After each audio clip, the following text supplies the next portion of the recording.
Now, historically, September is a pretty volatile month for the stock market. In fact, traditionally, it's the worst month of the year for the stock market.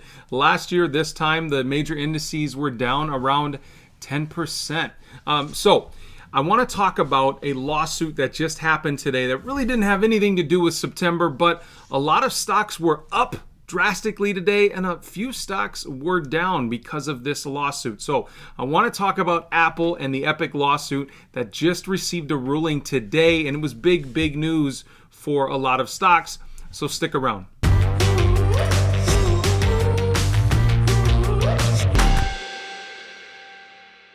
Hey guys, welcome back to the channel. Thank you so much for joining me for another video. I'm Richard Allen. We're going to talk about Apple and Epic and the lawsuit that just received a ruling today from a Northern California judge. They ruled that Apple must allow developers to distribute their apps via the App Store to bypass the company's payment system. This is a move that could alter which companies receive these billions, and I'm talking billions of dollars, because Apple charges 30% for all in-app purchases on their platform. So this will redistribute these billions of dollars to a bunch of different companies like Zynga and Roblox and Epic and some of these other companies, okay? We had Zynga, ticker symbol ZNGA, was up 6.3%.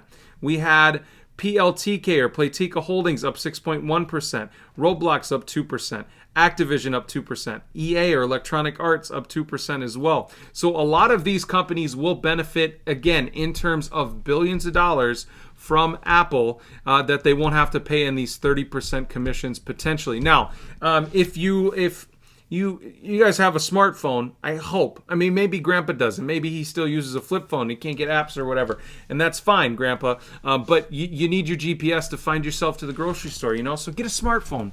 Everybody's got a smartphone. But let's assume you have a smartphone.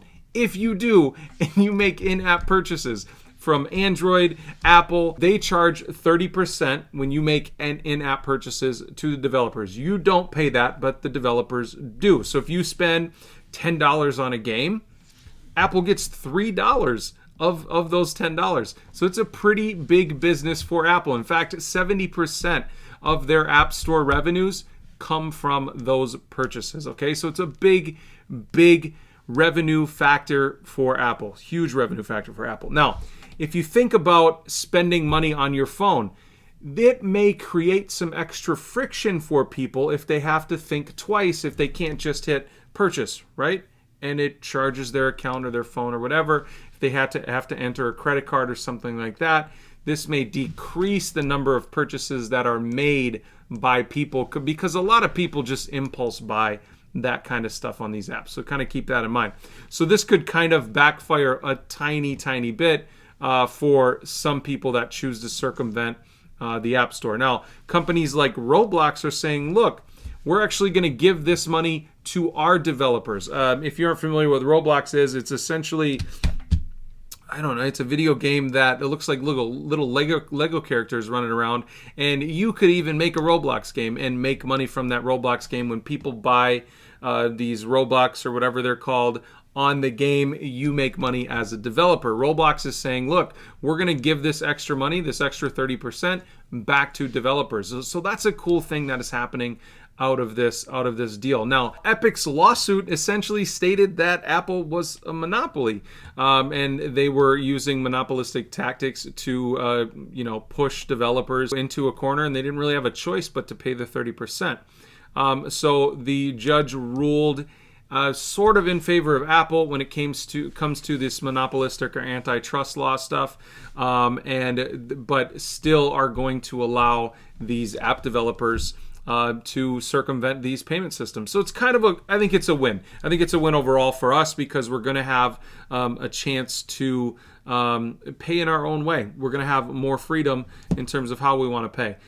So it's kind of cool. And these developers who actually make these games are going to be able to get a little bit more money. And the thing that Roblox is doing is pretty cool, giving this money back to their investors. Now, Apple was actually down. If we look at Apple here, Apple was down 3.3% today, but still, again, We talked about Apple last week. Apple is still the #1 company in the entire world. I think they're going to get to $3 trillion within the next year, and I don't think that's a stretch by any means.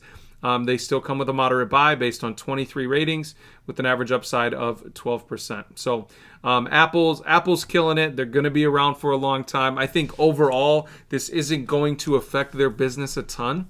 I think they will lose billions, but I think in terms of Apple's revenue, billions is relative, so keep that in mind. Guys, thank you so much for joining me for another video. I hope you found some value in this video. If you did, or you learned anything new, hit that like button for me down there, and I'll see you in the next one.